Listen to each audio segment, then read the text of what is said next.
Welcome to Bits About Books, the home for conversations with authors of breakthrough books on sales, marketing, and business. Founders, entrepreneurs, and individual professionals, we all need to keep track of ideas that are helping create our today and tomorrow. Bits About Books will strive to find those books and speak to their authors, go behind the scenes and understand what inspired the authors to write the books that they did and how they went about doing so. Through our conversations, we hope to gain insights that will help us to get the most out of our efforts. I'm your host Shubhanjan Sarkar, founder of PitchLink, the next generation buyer-seller engagement platform where our mission is to make buying easy. Over the years that we have been bringing you stimulating conversations with authors of breakthrough books in business, sales, and personal development, some conversations resonated with the listeners of this podcast. For the next few episodes, we will bring you some of those conversations as they remain stimulating and relevant. From the beginning of PitchLink, we were clear about one thing. Just like the fact that the reader has changed and the viewer has changed, the buyer has also changed. My conversation with Thomas Williams, co-author of The Seller's Challenge and Buyer-Centered Selling, brought out how deep that change is and why salespeople are struggling to make their quota. Enjoy. Today we have with us Thomas Williams, and we will speak with him about his latest book, Buyer-Centered Selling, and its precursor, The Seller's Challenge. Oftentimes I see that there's no penalty for the sales rep to discount. In other words, my job is to get revenue, right? And so if I have to give away margin to do it, I'll do it. Second thing is oftentimes because of the industry or the company, what they'll do is they'll build in an artificial high list price so that they can discount 5 or 10% and make everybody happy. And so it becomes a game that people play back and forth. And I think the third factor is that I don't think that sales reps in general have been trained on how to with good negotiation skills. I'm talking about is how do you really negotiate, to hold your price by selling value. And most sales organizations have not been trained well about that. Procurement people negotiate 6 to 8 times a day. That's their job. If you're selling a complex product as a seller, you might negotiate 4 to 6 times per month. Who do you think is going to win that battle? Tom is currently the founder and chairman of Strategic Dynamics. The firm helps organizations accelerate revenue generation by improving sales effectiveness. The firm offers new hire and behavioral style assessment tools that specialize in leadership, sales, management, conflict resolution, and communication. Buy-sell process mapping, development of sales playbooks, and buyer personas, and several programs based upon the 2 books entitled The Seller's Challenge, How Top Sellers Master 10 Deal-Killing Obstacles in B2B Sales, and Buyer-Centered Selling, How Modern Sellers Engage and Collaborate with Buyers. Now, on to this exciting episode with Thomas Williams. Tom, welcome to Bits About Books. I'm really thrilled to have you on the show. I reached out to you to talk to you about your recent book, Buyer-Centered Selling, but what I gather is that it is actually 2 books together. Tell me how this came about. Well, thank you. Thank you for having me on the show. I really appreciate it. And to answer your question, the book really emanated out of the experiences that Tom Sane and I have both had in delivering a series of methodology programs over the last 20 years. And those programs were really centered around topics like call planning and execution, how to develop a strategy to win a complex sale, and how to manage large, very complex accounts. And so what would happen is we would typically be doing one of these programs over a 2 or 3 day period, and someone would come up to us, during a break, during lunch, dinner, over drinks, and say, really love the content of the methodology you're providing, but, I've got the specific problem that I'm encountering. Can you help us with that? And I'd say to them, or Tom would say to them, explain to me what you're talking about. They say, well, here's my problem. How do I overcome or handle the unexpected RFP from one of my best customers? How do I handle, a large buying committee that wants me to come in and do a demo, and I don't know who all the people are and what they do? How do I handle and get a better relationship or better understand procurement so I can work more effectively with them? Because in my industry, we have to work with procurement. How do I handle the inevitable question that comes up in a better way? How do I handle, your price is too high? So they would come up with all these different, what I'll call challenges, obstacles, problems. And what we ended up doing is we identified about 21 of these things. And one day, Tom Sane and I sat down, had lunch, and said, here's a list of these things. We talked about them. I said, I can't find a book that deals with this. Everybody's that's written a sales book has written one around, presentation skills, or here's how to be a better coach. Here's how to do better prospecting. Here's how to negotiate. I can't find anybody that's really to put all these challenges that sales professionals come up with on a day-to-day basis or encounter on a day-to-day basis. Why don't we write a book on it? So that's really what we did. We then sat down and we wrote the chapters. We actually split them up, and Tom wrote, was lead author on half the chapters. I took the other half, and then we'd exchange them and we critique them. And and then what we did when we got all done with that, we sent them out for review, each chapter to experts, at least 4 or 5 experts, on each chapter, of people that we thought were really well versed in that particular topic. Got their feedback. Well, we got all done with the editing, etc., and the feedback. And when we started to look for a publisher, we had 110,000 words. And I started to I first talked with a publisher, and the publisher said to me, kind of tongue in cheek, said, "Yeah, Mr. Williams, you do know that the average business book is around 35,000 to 50,000 words. Right. You have 110,000 words." And so, being a good sales guy, thinking fast on my feet, I said, well, that's why we're going to have 2 books. and they said, brilliant. I can't believe that you guys had that kind of forethought to write 2 books simultaneously.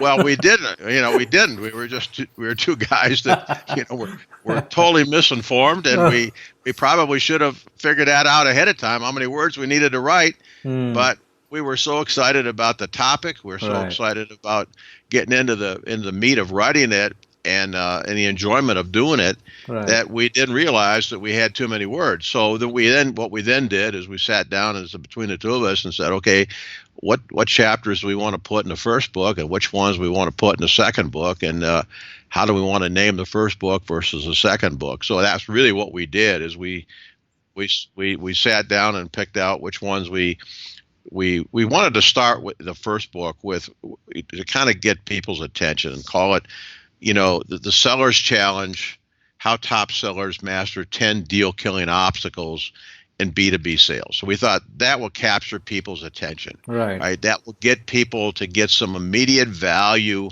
out of the conversation, or if they listened, if an audiobook, or if they bought the book and read it, they'd get some immediate value out of it. And then when we came with the second book, what we tried to do was to tailor it more around buyer-centered selling, how modern sellers engage and collaborate with buyers, with the idea being is, let's really take not only the problem from the seller's point of view, but let's look at it, the challenge through the buyer's eyes. Right. So we understand what the buyer is going through and really talk about the challenges and overcoming the challenges, not just through the sales rep's eyes, but also from the buyer point of view. What is that buyer looking for when they engage, with a seller, and how has that changed? How has buying changed, in the last 5 to 10 years? And so that's where the first 2 chapters really hit that very, very hard in buyer-centered selling.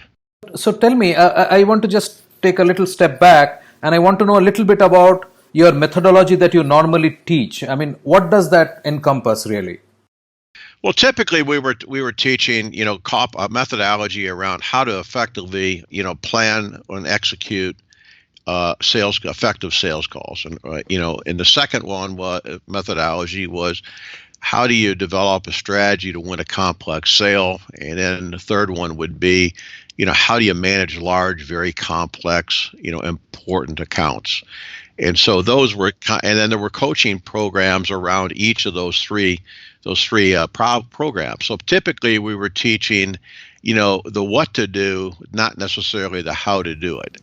And so Got it. the challenges really got into more the meat and bones of, okay, how do I do this? What are the steps I need to do to be more effective in handling this particular situation?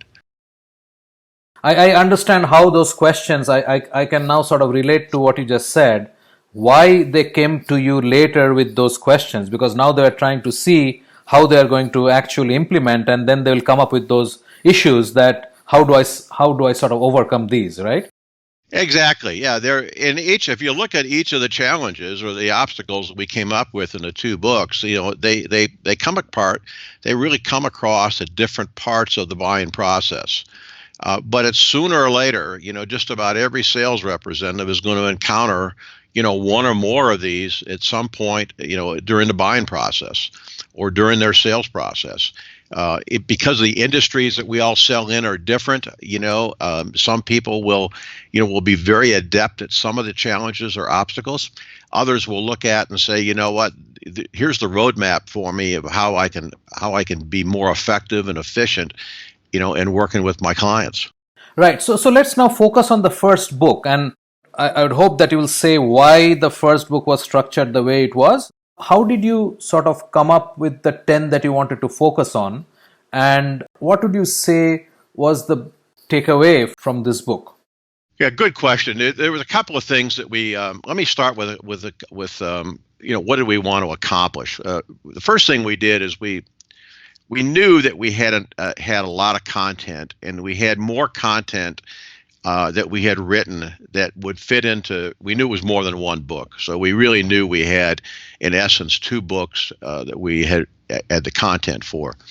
So we decided that the first thing that we wanted to do was to capture the seller's attention. And we thought the best way to do that is to hit it with a title called The Seller's Challenge. Right. How top sellers, keyword being top sellers, master 10 deal-killing obstacles in B2B sales. So we wanted to capture people's attention that, hey, here's 10 particular obstacles that, sales professionals come across all the time. And here's what the best of the best, are doing to overcome those. The second thing, we wanted to do was to look at from a chapter to chapter point of view. We wanted to do a couple of things. We wanted each chapter to, have a summary of the challenge. We wanted a story that would, illustrate the challenge so that the reader could immediately identify, with what was the challenge and say, this makes sense to me. I've had similar type situations, or this is exactly what's happened to me. We wanted, the challenge, a discussion of the challenge along with a breakdown of the dynamics that were involved. We wanted an illustration or some type of drawing that would bring the points to home. And then we wanted the solution and best practice, along with recommended actions. And then at the end, we wanted to be able to summarize the key points and then ask the reader, and I think this is important, what's the commitment after you've read this chapter? What's your commitment to do differently, so that they would take some type of affirmative action to say, okay, now based on what I've learned, here's what I'm now going to go do. So it's taking the knowledge and now trying to take it and put it into some type of competency, because the sales rep has taken ownership of, okay, now I've learned something I can go do differently. So that's what we wanted to do in each chapter. And from there, it was pretty straightforward for us to say, okay, let's pick 10 obstacles that we think are very common and that kind of fit together and lay them out in the book. And so that's really what we did. The feeling I'm getting is you literally structured the book like a workshop. Yeah, I mean, we've had people ask us about that, and the answer is yes. The answer is we can deliver we can deliver a workshop on any of the topics that are in the book, Right. and probably anywhere from an hour and a half to 3 hours Right. if we make it experiential. And by that, I mean not just PowerPoint slides, but interaction with the audience, along with being able to put people into workshops. In some cases, the workshops would be done individually. Sometimes the workshops could be done in pairs, and other times it'd be done in groups of 4 or 5. Right. But the idea being is that yes, the answer is that yes, each of these can be done. Each of these topics can be done individually, as either a 1 to 3 hour workshop, 1.5 to 3 hour workshop in general. Right. There may be one that may be a little bit longer than that, depending upon the needs of the VP of sales. Right. But the idea is, yes, it could be done virtually, taught virtually, like over the web, or it could be done in a classroom setting. Right. The key is, I think, and what we've had so far, what's been interesting so far, we've had several VPs say to us, as I look at if I take a look at the Seller's Challenge, they might say to me, you know what, the 2 chapters that my team really has a lot of trouble with is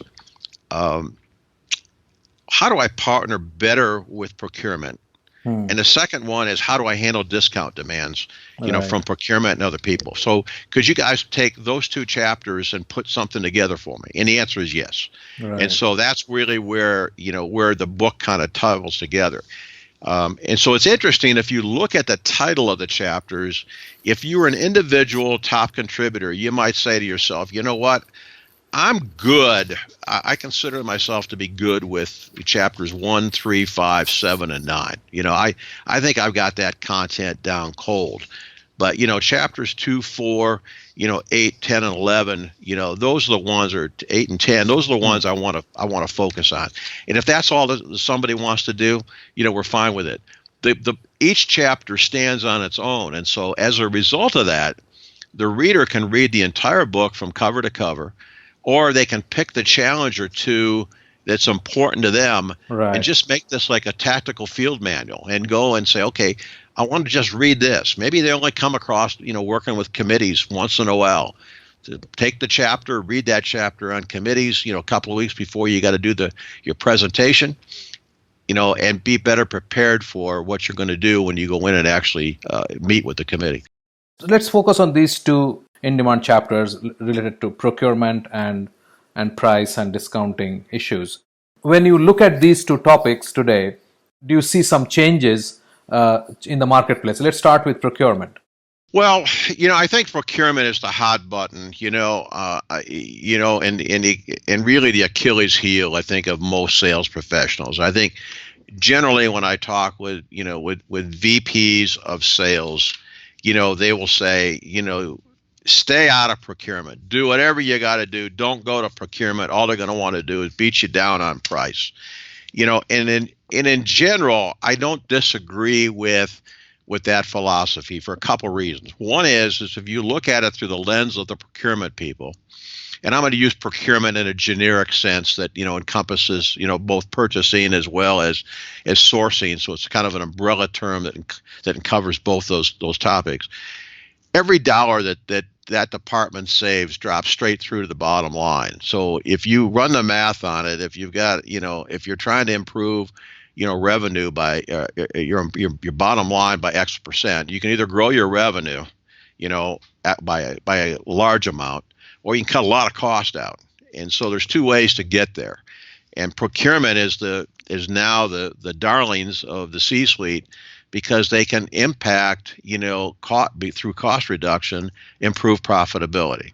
And so that's the one thing that, I think sales VPs understand, is that if you have to look at procurement, that it's just their job. They're trying to get the best price, but they also want to make sure they have an internal customer that's satisfied. So one of the things that we did in the book is we took we put it in the chapter on procurement, is we actually plot, the impact on financial results versus the supply risk. So in other words, if I was looking at this from procurement's point of view, how do I reduce my supply risk? So I make sure I've got the right product at the right place at the right time for the right user, and giving me the right quality, et cetera. how do I do that? Well, we came up with a matrix that's called the Krelix matrix, and it's really adapted by a group of folks called by Van Wheel, and then Tom Sane and I adapted it some more. And what you end up with is 4 quadrants. And what it does is it tells the sales rep that if you're on the left side of the 4 quadrants, it's all about your price. If you're on the right side, it's all about value. So what's interesting is that you can use the matrix to figure out where is procurement going to put you. Which box are they going to put you? There's 4 boxes, and if you're in the lower left-hand corner, you're viewed as a routine item, a commodity, and you can expect that they're going to beat you down on price. They're going to try to get blanket purchase orders. They're going to put you under contract. They're going to switch. They might go out, switch contracts every 6 months. If you're right above that, you're in a different box, and it's logical that they're going to say, you know what, we're overpaying for this particular type of product or service. In our opinion, we don't see the value, and they're going to they're going to leverage that. And they're going to put it out to competitive bidding, RFPs, and reverse auctions, things like that. So you've got to get over to the right-hand side of the 4 boxes. When you're in the right-hand side, you've got a chance to really sell value. So, but that gets you into the situation where you think to yourself, well, does procurement really care about value? Well, it depends whether you're talking to procurement people or whether you're talking to purchasing people. Purchasing people buy products. Procurement is more along the lines of developing relationships, and they're more probably involved with innovation, where they're trying to look at the total cost of ownership and drive down costs. So we think if salespeople really master the concepts of those 4 boxes, it'll do a lot for them. One, it'll tell them how they're being perceived internally by procurement or purchasing. It'll tell them what their negotiation strategy needs to be, and it'll tell them whether or not they can sell value. Now, this doesn't preclude them from, trying to go to other people in the organization. We think they've got to try to get to other people in the organization. But I can tell you that, I've been doing this long enough that there's certain, it could be government regulations or other reasons where the organization says, sales rep, you start with procurement. You're not getting to the end user. You're not getting to the people who are, engineers or whatever, who are defining a potential new product, to talk to them until you talk to procurement. So as much as we'd like to go around procurement, I can tell you specific companies, industries, products, services where you have to go to procurement to start with. So we think you've got to make friends with procurement, but it doesn't preclude you from taking an order if you can get around it. Procurement. So we really talk about it both ways. It's time now for a short break. And when we come back, we will hear Tom explain why salespeople lose negotiations and why thinking that negotiations are all about price is dead wrong. We'll be right back. You are listening to a Business Podcast Network original. Podcasting is the fastest growing content marketing opportunity, which is untapped. We can help you craft your audio strategy and help leverage the wide reach and easy streaming capability that the smartphone penetration provides. It is easy, it is powerful and personal. Talk to us to find out how podcasting can help you build your brand and reach out to your targets like never before. Write to us at bpn@bizcast.in. That is bpn@bizcast.in. Business Podcast Network. Podcasts end to end. Welcome back. We were hearing Tom speak about who is winning the negotiation battle. Let's listen in. Great. I can see how the flow works. Obviously, discounting and pricing sort of flows right from there. Why is it that discounting or beating the price down becomes a primary activity in this process? Well, I think there's a lot of reasons. I think one is I think that it's oftentimes I see that there's no penalty for the sales rep to discount. In other words, my job is to get revenue, right? And so if I have to give away margin to do it, I'll do it. Second thing is, oftentimes because of the industry or the company, what they'll do is they'll build in an artificial high list price so that they can discount 5 or 10% and make everybody happy. And so it becomes a game that people play back and forth. Yeah. And I think the third factor is that I don't think that sales reps in general have been trained on how to with good negotiation skills. Now, I'm not when I talk negotiation skills, I'm not talking about how do you negotiate, peace between two countries, or a labor Yeah. union dispute. I'm talking about is how do you really negotiate, to hold your price by selling value.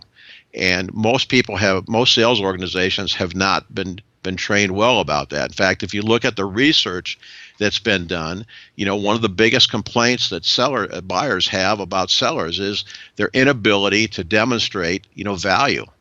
And this is coming from the buyers. It's not coming from the sellers. So the buyers don't think that the sellers do a good job of selling value. When you peel that onion back a little bit, and you start to think about, if you can't sell value, then all you've got left then is price. Right. And when you look at that, procurement people negotiate 6 to 8 times a day. That's their job. If you're selling a complex product as a seller, you might negotiate 4 to 6 times per month. Right. Right, in order to make your quota. Yeah. Who do you think is going to win that battle? The guy who's negotiating 4 to 6 times a month, or the one who's going and negotiating 6 to 8 times a day? And so without some type of negotiation training, without understanding what procurement is all about, and not just that they want lower price, but really understanding what are the key performance indicators that they're measured by, and understanding that they have internal customers that they have to satisfy, and having the guts to walk away from a deal and say, we're not going to drop the price to that level. Our value is worth more than that. They have to be trained in order to do that.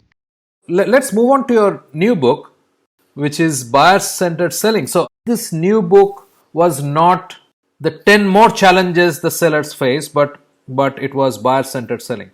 Yeah, what was interesting is that we wanted to, in the second book, we wanted to marry sellers' challenges with buyer dilemmas.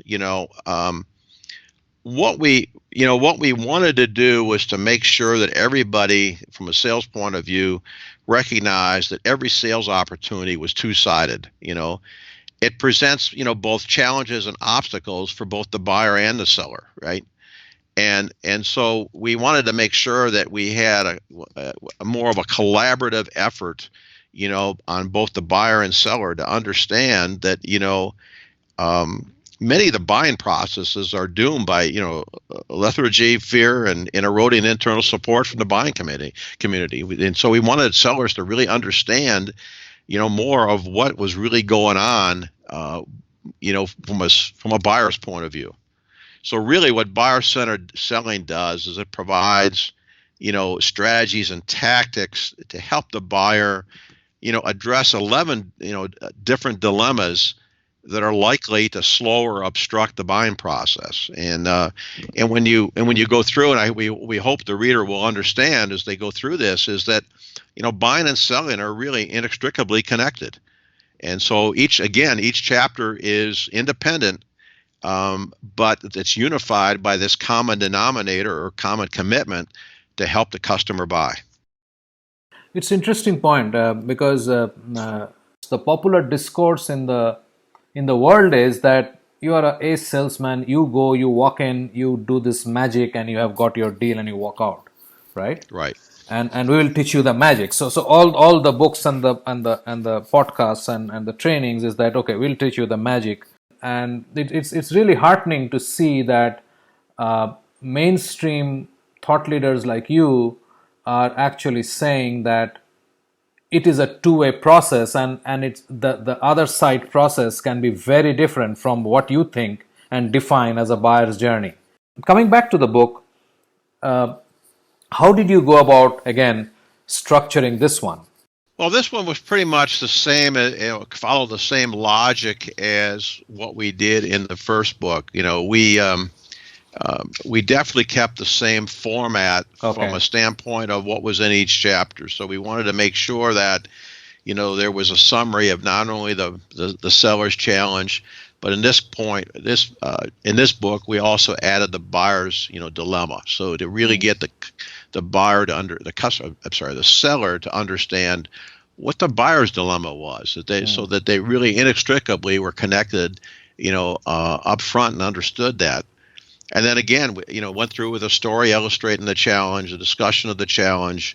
We wanted to make sure that we had figures or illustrations that were in the book that would help people to learn. We wanted recommended actions, and then we wanted to summarize, at the end of the chapter, the key points to remember, and Right. also, the commitment of what people were going to do. And so this book has got the second book has got, equal number of addendums and things like that. Right. So think about the addendums as checklists and things like that people can use and modify if they want to meet their needs. So that was really the genesis of how we Right. started it. Right. But again, there's 11 dilemmas. So we cover Right. things like understanding the buyer and understand the buying process. And there's a chapter on discovery. We cover behavioral styles and understanding, how people make decisions. Right. Differentiation. We talk about risk. So we get into a lot. We couldn't cover everything in the first book. Sure. So between the two, we think we've covered the majority of what people need to be successful. Who actually worked on these diagrams? I mean, was it something you had in mind between you and your colleague, or was it that each one of you did the relevant diagrams, illustrations for the chapters that you wrote? Yeah, that was a great question.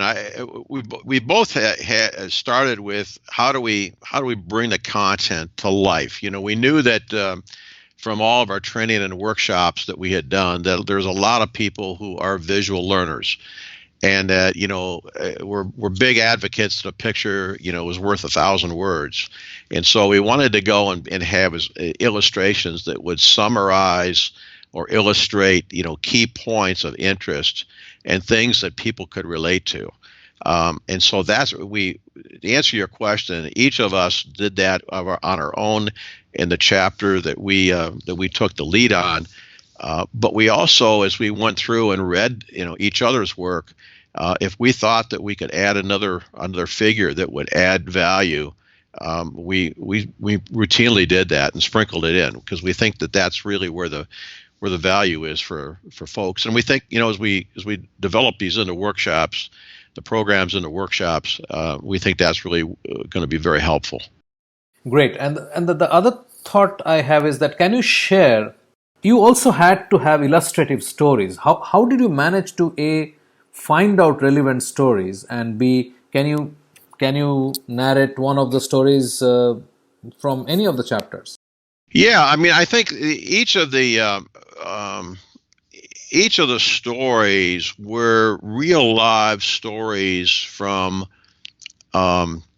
actual sales situations that either Tom or I have been in our career. So in other words, if you look at each of the stories, they came from examples of events or deals that we were chasing, and either Tom or myself in our own situation when we were carrying a bag or when we were managing a sales organization, and so there's realism to them, because these are all real stories that actually happened, either to us or to one of the people that was reporting to us. Right. So can you tell us any story that you think would be illustrative of this point? Yeah. So here's an example of of a story. There was a young sales rep that I happened to be doing some business with. I had sold an engagement to her boss, and we had developed a relationship with this young lady that was a sales rep, and she was selling pest control services.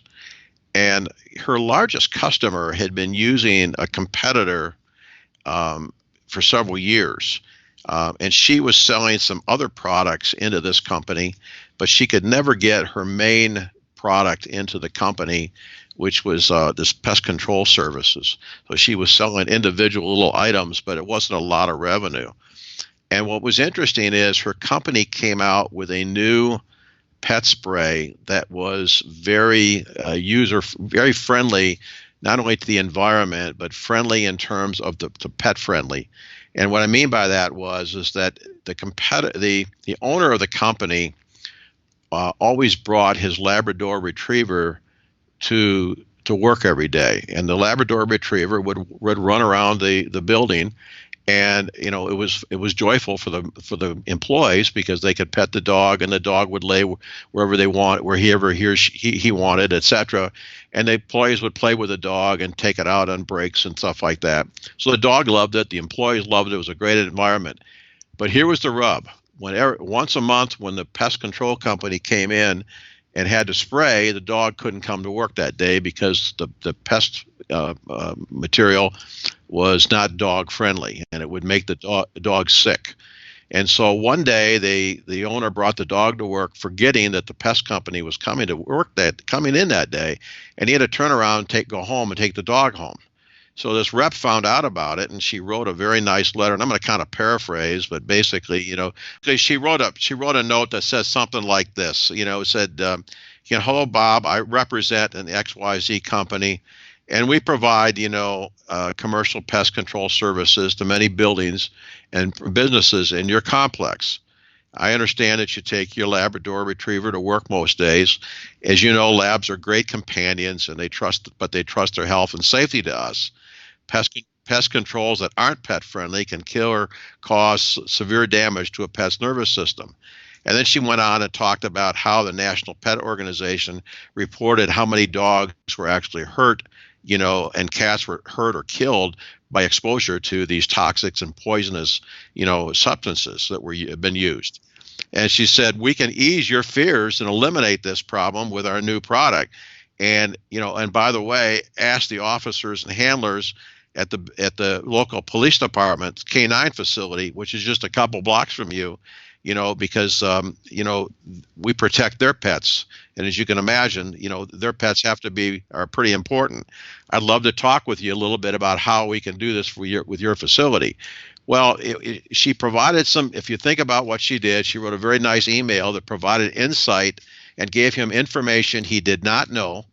And she also gave him, spiked his interest, with some relevant information about, a canine facility that was using their product and keeping their dogs safe, and that were necessary for public safety. And she talked about the number of dogs and cats that were killed by these noxious chemicals and products on a yearly basis.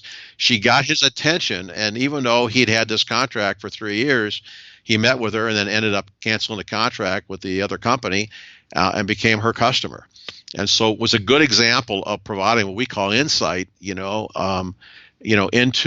how to go about doing it. We think the stories to help bring alive, the concepts that are in the chapters, so that people can relate to it. And we hope that, and some of the feedback that we've gotten is people nod their heads saying, yeah, this makes sense. And also it helps me to better understand the context of where you guys are coming from as you talk about these different topics. Great.